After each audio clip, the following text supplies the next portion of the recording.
नमस्कार दोस्तों, मैं विकास मंगल यूट्यूब चैनल के माध्यम से आज आप सबके समक्ष एक बहुत महत्वपूर्ण चर्चा को लेकर आया हूं। हम पारद विज्ञान की, पारद गुटिकाओं की चर्चा तो करते रहते हैं, मगर आज का मेरा महत्वपूर्ण जो विषय है वह है रसायन निर्माण अर्थात स्वर्ण और चांदी निर्माण के ऊपर। मेरे पास आप लोग व्हाट्सएप पे मैसेजेस करते हैं, कभी कभी फ़ोन करके पूछते हैं कि सर हमें ये कायम करना बता दो, सर हमें ये बनाना बता दो। तो मैं आपको एक चीज़ कह देना चाहता हूँ।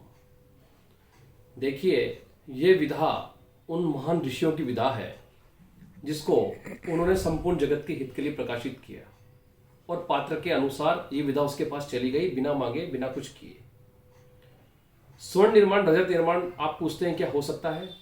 तो बिल्कुल हो सकता है, मगर ये विधा जो मेहनत करता है, जिसके पास गुरु की परंपरा है, वही इस विधा में आगे बढ़ सका। आजकल हम देख रहे हैं YouTube के माध्यम पर कई सज्जन लोग बताते हैं कि इसको ऐसा कर लेने से ये बन जाएगा, इसको ऐसा कर लेने से ये बन जाएगा। तो मैं आप लोगों की शंका दूर करने के लिए बता देता हूँ, क्या कभी किसी के पास पारस रहेगा और उसके पास पारस होने के बाद क्या वो कभी आपसे बोलेगा कि भैया मुझसे पारस ले लो, देखो मेरे पास पारस है और ये मैंने लोहे को छुआ दिया तो स्वर्ण हो गया? कि कभी कोई व्यक्ति ऐसा बोल सकता है? क्यों? क्योंकि जिसके पास पारस रहेगा वो कभी आपको नहीं बताएगा, वो अपनी मस्ती में ही मस्त रहेगा। इसी प्रकार से ये स्वर्ण में विधा है। ये विधा जिसके पास रहती है उसको ना तो यूट्यूब पे आने की जरूरत है, ना उसको दुनिया भर में कहने की जरूरत है कि मैं बना लेता हूँ, मैं कर लेता हूँ। ये विधा अत्यंत गुप्त है। जिसने बनाया इसको अपने बुद्धि से, अपने गुरु के आशीर्वाद से और अपने परंपरागत विधाओं से इसको बनाया। आप लोग पूछते हैं कि सर आप जानते हो? तो भैया मैं आप लोगों से हाथ जोड़ के निवेदन करता हूँ कि मैं सिर्फ पारद विज्ञान में भगवान गुरुदेव की कृपा से जितना जानता हूँ, पारद गुटिकाओं के माध्यम में जानता हूँ, पारद के विषय में जानता हूँ, ना कि स्वर्ण रजत निर्माण के विषय में। दूसरी बात, हम देखते हैं कि जो पारा, आप मेरे से पूछते सर हिंगुल से निकालते हो क्या, आप हमें हिंगुल कायम करना सिखा दोगे? तो भैया आप मेरी बात को ध्यान से सुने। जो हिंगुल है प्रेजेंट टाइम पर पूरे इंडिया में 100% डुप्लीकेट आता है। जो माइंस का हिंगुल है वो यूएस, जर्मनी और रशिया में जो निकलता है, और चाइना में, वो इंटरनेशनली बैन है, वो इंडिया में आपको नहीं मिलेगा। इसलिए ना तो हिंगुल कोई काम का है, ना उससे निकलने वाला वो पारा जो कि इंडिया में अभी हिंगुल है उसका। माइंस का हिंगुल का जो पारद है वो शास्त्रों में जो लिखा है वो बिल्कुल सत्य है, उसको कुछ विधान से हम शुद्ध कर सकते हैं। अभी जो मरकरी है प्रेजेंट टाइम पर, उसके लिए आप मेरे से पूछते सर पारा कौन सा काम में लेते हो, कौन सी कंपनी का लेते हो? तो भैया मैं सुप्रापोर कंपनी का, मर्क का जो पारा आता है जर्मन मेड, वो पारा काम में लेता हूं। अभी 150% उसके ऊपर कस्टम ड्यूटीज बढ़ गई हैं। वो पारा 1,42,850 रुपीज का 250 ग्राम आता है। उस पारे को लेने के बाद हम उस पारे के ऊपर संस्कार करते हैं, और उस संस्कारित पारस से हम सिद्धेश्वरी गुट्टिका इत्यादि बनाते हैं, जो मैं बना रहा हूं, बनाता रहूंगा। दोस्तों, स्वर्ण निर्माण की जो प्रक्रिया है उसके बारे में मैंने प्राचीन ग्रंथों में पढ़ा, और गुरुदेव के आशीर्वाद से मेरे पास प्रेजेंट टाइम पर 6,500 हस्तलिखित ग्रंथ हैं, जिनमें 3,000 से ऊपर, 3,500 से ऊपर जो ग्रंथ हैं वो आयुर्वेद और रसायन के हैं।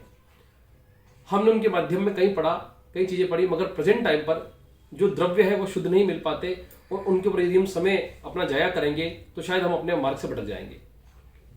मैं आप लोगों को यह मार्गदर्शन करना चाहता हूं, ये समझाना चाहता हूं कि आप आयुर्वेद के अंदर ऐसी दवा का इनोवेशन करें, क्योंकि रस शास्त्र के अंदर ऐसी औषधियां हैं, भारत के माध्यम से ऐसी औषधियां बन सकती हैं। जब आप उनसे औषधि निर्माण करेंगे तो कई प्रकार के दिव्य एक रसायन बनेंगे जो कि कई प्रकार की बीमारियों को दूर करेंगे, और उसके माध्यम से आप धन भी अर्जित कर सकते हैं, आपको यश भी मिलेगा। तो आप अपना समय इन चीजों में जाया ना करें, और यूट्यूब के माध्यम से विशेष करके ना करें। अगर आपके पास कोई परंपरागत विधा हो, गुरु का आशीर्वाद हो, या कोई आपके वैसा रसायन का प्राचीन ग्रंथ हो जिसको अपनी बुद्धि से काम में ले सकें, और गुरु जो पथ प्रदर्शित करता है उस पथ पर चल करके आप उस विद्या को पा सकें तो ठीक है, अन्यथा अपना समय बर्बाद करना है। दोस्तों, हमने ऐसे कई केस देखे मैंने मेरे जीवन में, जो कि पारे के ऊपर काम करते करते उनके घर बर्बाद हो गए, जो कि सोना चांदी के पीछे पड़े रहे। आज उनके पास सर ढकने को छत नहीं है।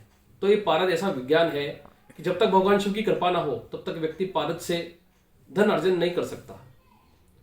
धर्मशील व्यक्ति या साधक व्यक्ति इसके माध्यम से धन को अर्जन कर सकता है, उसका परिवार चल सकता है, अन्यथा बहुत सारे कमाने के मार्ग हैं, उस पर ध्यान दें।